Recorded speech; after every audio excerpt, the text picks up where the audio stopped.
Épître de Paul aux Galates, chapitre 1er. Paul, apôtre, non de la part des hommes, ni par un homme, mais par Jésus-Christ et Dieu le Père, qui l'a ressuscité des morts, et tous les frères qui sont avec moi aux églises de la Galatie, que la grâce et la paix vous soient données de la part de Dieu le Père et de notre Seigneur Jésus-Christ, qui s'est donné lui-même pour nos péchés, afin de nous arracher du présent siècle mauvais, selon la volonté de Dieu et Père, à qui soit la gloire au siècle des siècles. Amen.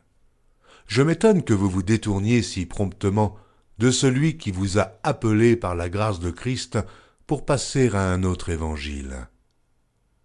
Non pas qu'il y ait un autre évangile, mais il y a des gens qui vous troublent et qui veulent renverser l'évangile de Christ. Mais, quand nous-mêmes, quand un ange du ciel annoncerait un autre évangile que celui que nous vous avons prêché, qu'il soit anathème. Nous l'avons dit précédemment, et je le répète à cette heure. Si quelqu'un vous annonce un autre évangile que celui que vous avez reçu, qu'il soit anathème. Et maintenant, est-ce la faveur des hommes que je désire, ou celle de Dieu? Est-ce que je cherche à plaire aux hommes? Si je plaisais encore aux hommes, je ne serais pas serviteur de Christ. Je vous déclare, frères, que l'évangile qui a été annoncé par moi n'est pas de l'homme. Car je ne l'ai ni reçu, ni appris d'un homme, mais par une révélation de Jésus-Christ. Vous avez su, en effet, quelle était autrefois ma conduite dans le judaïsme, comment je persécutais à outrance et ravageais l'Église de Dieu, et comment j'étais plus avancé dans le judaïsme que beaucoup de ceux de mon âge et de ma nation, étant animé d'un zèle excessif pour les traditions de mes pères. Mais lorsqu'il plut à celui qui m'avait mis à part dès le sein de ma mère et qui m'a appelé par sa grâce, de révéler en moi son Fils, afin que je l'annonçasse parmi les païens, aussitôt je ne consultai ni la chair, ni le sang, et je ne montai point à Jérusalem vers ceux qui furent apôtres avant moi, mais je partis pour l'Arabie, puis je revins encore à Damas.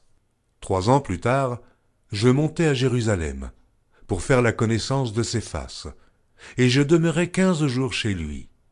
Mais je ne vis aucun autre apôtre, si ce n'est Jacques, le frère du Seigneur. Dans ce que je vous écris, voici, devant Dieu, je ne mens point. J'allai ensuite dans les contrées de la Syrie et de la Cilicie. Or j'étais inconnu de visage aux églises de Judée qui sont en Christ. Seulement, elles avaient entendu dire « Celui qui autrefois nous persécutait annonce maintenant la foi qu'il s'efforçait alors de détruire. » Et elles glorifiaient Dieu à mon sujet. Épître de Paul aux Galates, chapitre 2.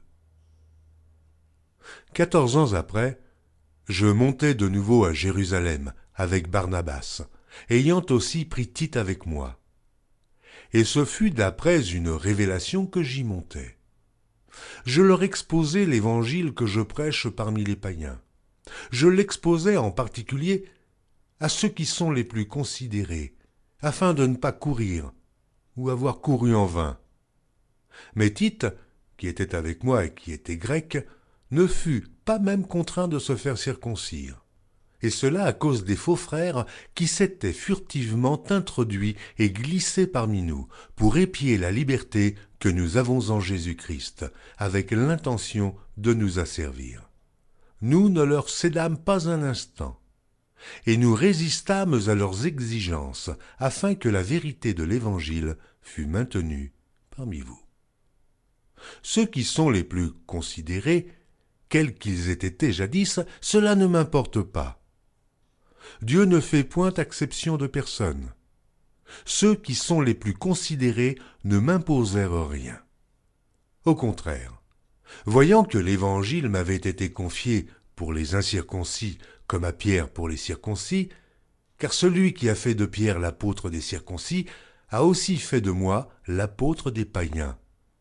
Et, ayant reconnu la grâce qui m'avait été accordée, Jacques, Céphas et Jean, qui sont regardés comme des colonnes, me donnèrent à moi et à Barnabas la main d'association, afin que nous allassions, nous, vers les païens, et eux, vers les circoncis.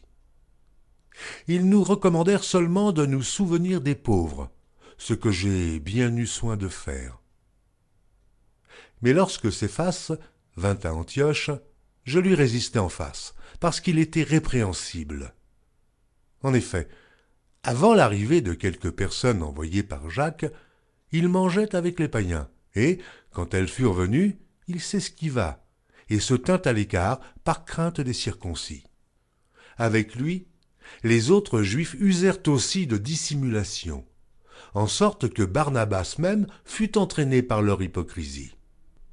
Voyant qu'il ne marchait pas droit selon la vérité de l'Évangile, je dis à Céphas, en présence de tous, « Si toi qui es juif, tu vises à la manière des païens et non à la manière des Juifs, pourquoi forces-tu les païens à judaïser? Nous sommes juifs de naissance, et non pécheurs d'entre les païens.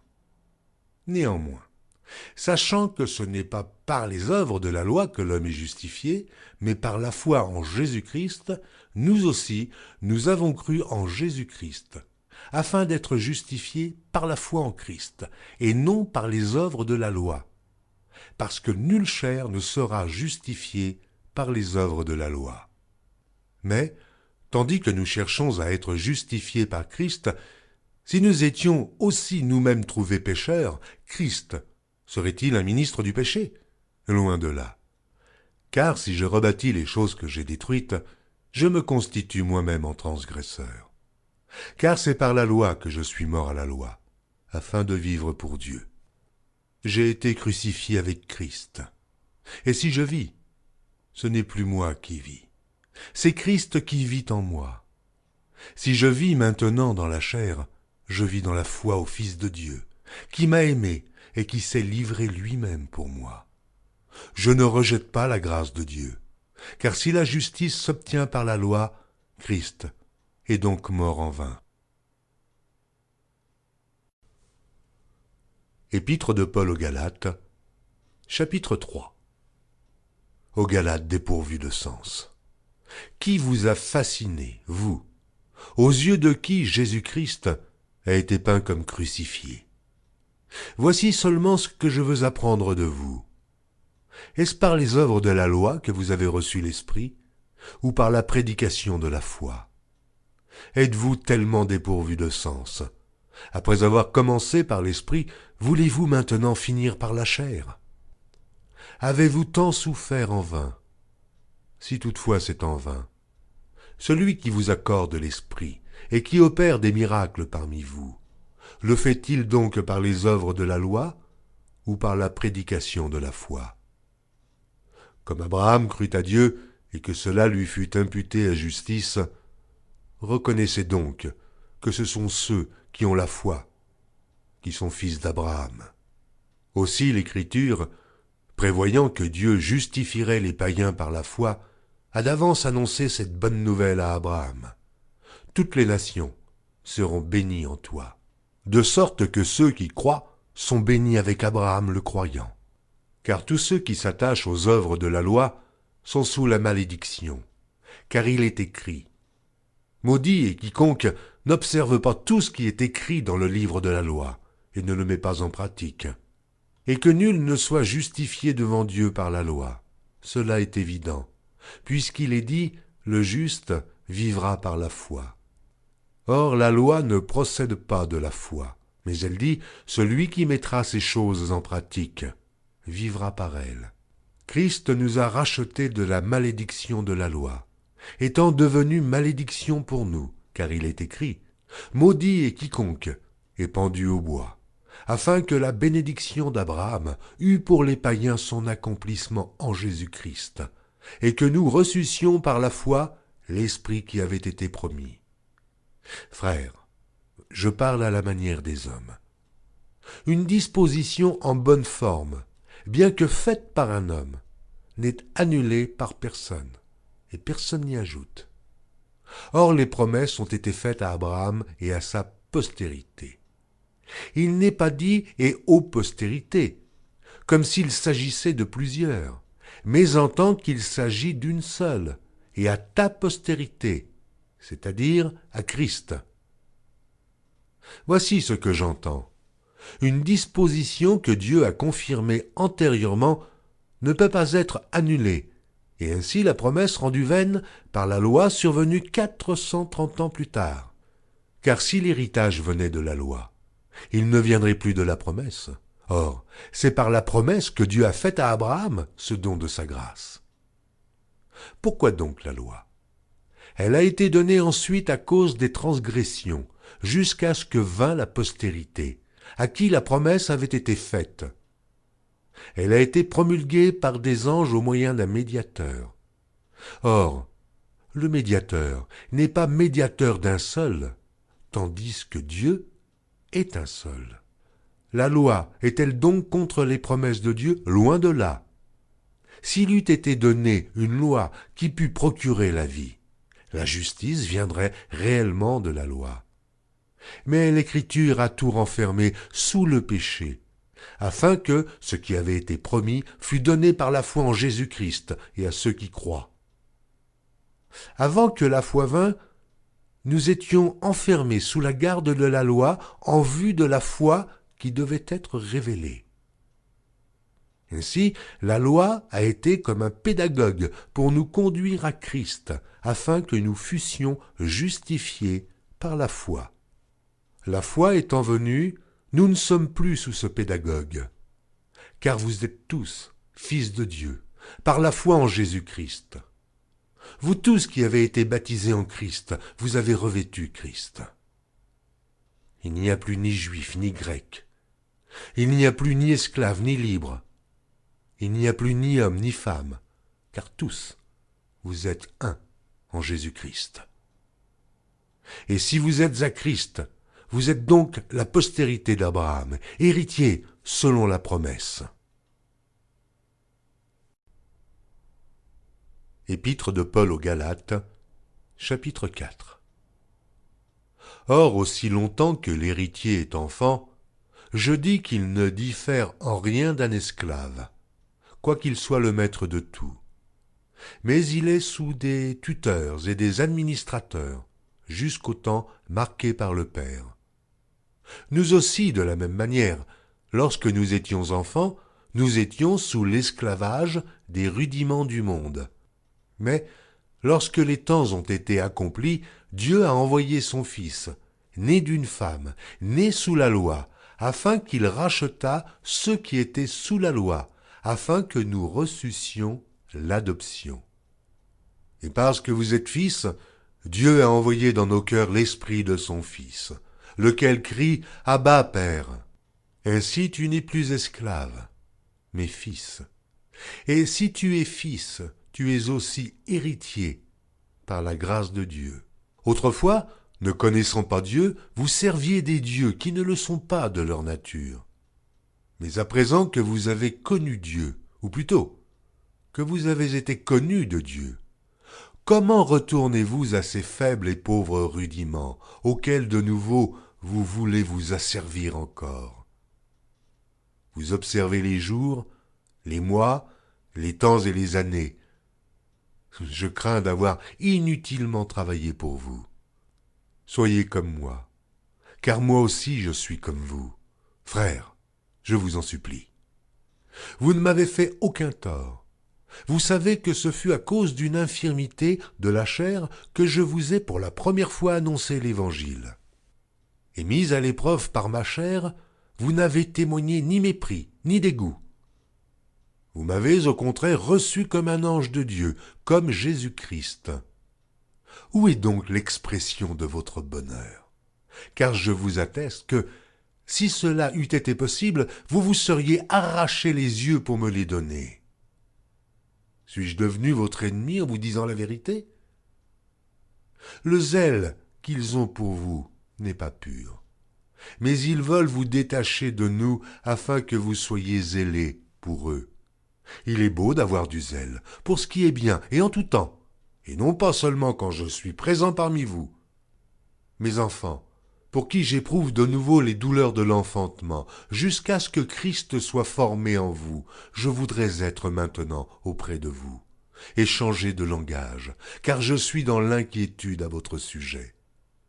Dites-moi, vous qui voulez être sous la loi, n'entendez-vous point la loi?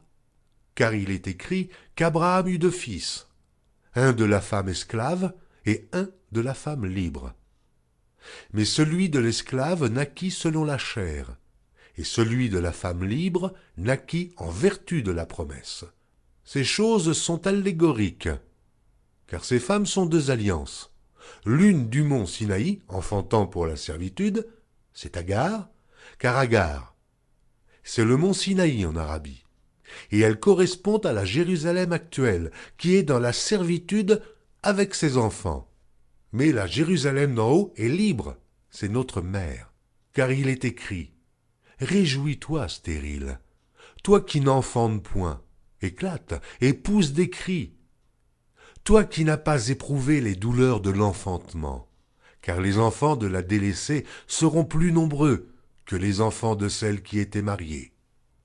Pour vous, frères, comme Isaac, vous êtes enfants de la promesse, et de même, qu'alors celui qui était né selon la chair persécutait celui qui était né selon l'esprit, ainsi en est-il encore maintenant.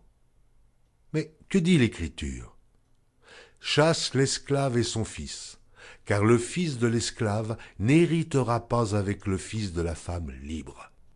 C'est pourquoi, frères, nous ne sommes pas enfants de l'esclavage, mais de la femme libre. Épître de Paul aux Galates, chapitre 5. C'est pour la liberté que Christ nous a affranchis. Demeurez donc fermes, et ne vous laissez pas mettre de nouveau sous le joug de la servitude. Voici, moi Paul, je vous dis que si vous vous faites circoncire, Christ ne vous servira de rien. Et je proteste encore une fois à tout homme qui se fait circoncire, qu'il est tenu de pratiquer la loi tout entière. Vous êtes séparés de Christ, vous tous qui cherchez la justification dans la loi. Vous êtes déchus de la grâce.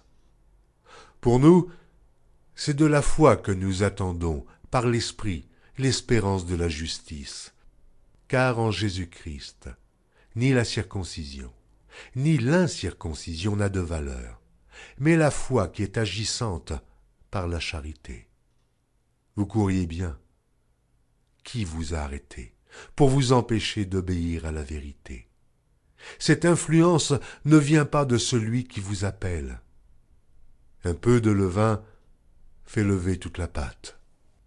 J'ai cette confiance en vous, dans le Seigneur, que vous ne penserez pas autrement, mais celui qui vous trouble, quel qu'il soit, en portera la peine. Pour moi, frère, si je prêche encore la circoncision, pourquoi suis-je encore persécuté? Le scandale de la croix a donc disparu. Puissent-ils être retranchés, ceux qui mettent le trouble parmi vous? Frères, vous avez été appelés à la liberté, seulement ne faites pas de cette liberté un prétexte de vivre selon la chair, mais rendez-vous par la charité, serviteurs les uns des autres. Car toute la loi est accomplie dans une seule parole, dans celle-ci. Tu aimeras ton prochain comme toi-même. Mais si vous vous mordez et vous dévorez les uns les autres, prenez garde que vous ne soyez détruits les uns par les autres. Je dis donc, marchez selon l'esprit, et vous n'accomplirez pas les désirs de la chair. Car la chair a des désirs contraires à ceux de l'esprit, et l'esprit en a de contraires à ceux de la chair. Ils sont opposés entre eux, afin que vous ne fassiez point ce que vous voudriez. Si vous êtes conduits par l'esprit, vous n'êtes point sous la loi. Or, les œuvres de la chair sont manifestes. Ce sont l'impudicité, l'impureté, la dissolution, l'idolâtrie, la magie, les inimitiés, les querelles, les jalousies, les animosités, les disputes, les divisions, les sectes, l'envie, l'ivrognerie, les excès de table et les choses semblables. Je vous dis d'avance, comme je l'ai déjà dit, que ceux qui commettent de telles choses n'hériteront point le royaume de Dieu. Mais le fruit de l'esprit, c'est l'amour, la joie, la paix, la patience, la bonté, la bénignité, la fidélité, la douceur, la tempérance. La loi n'est pas contre ces choses. Ceux qui sont à Jésus-Christ ont crucifié la chair avec ses passions et ses désirs. Si nous vivons par l'Esprit, marchons aussi selon l'Esprit. Ne cherchons pas une vaine gloire en nous provoquant les uns les autres, en nous portant envie les uns aux autres.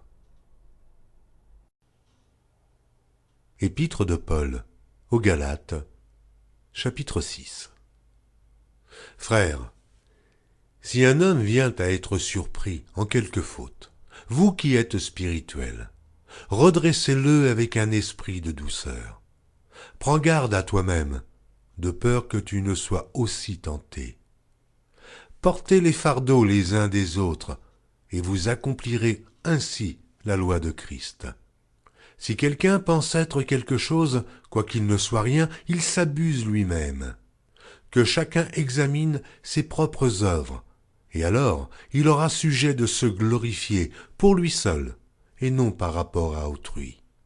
Car chacun portera son propre fardeau. Que celui à qui l'on enseigne la parole fasse part de tous ses biens à celui qui l'enseigne. Ne vous y trompez pas, on ne se moque pas de Dieu. Ce qu'un homme aura semé, il le moissonnera aussi. Celui qui sème pour sa chair moissonnera de la chair la corruption, mais celui qui sème pour l'esprit moissonnera de l'esprit la vie éternelle. Ne nous lassons pas de faire le bien, car nous moissonnerons au temps convenable, si nous ne nous relâchons pas. Ainsi donc, pendant que nous en avons l'occasion, pratiquons le bien envers tous, et surtout envers les frères en la foi. Voyez avec quelle grande lettre je vous ai écrit de ma propre main. Tous ceux qui veulent se rendre agréables selon la chair vous contraignent à vous faire circoncire, uniquement afin de ne pas être persécutés pour la croix de Christ. Car les circoncis eux-mêmes n'observent point la loi, mais ils veulent que vous soyez circoncis pour se glorifier dans votre chair.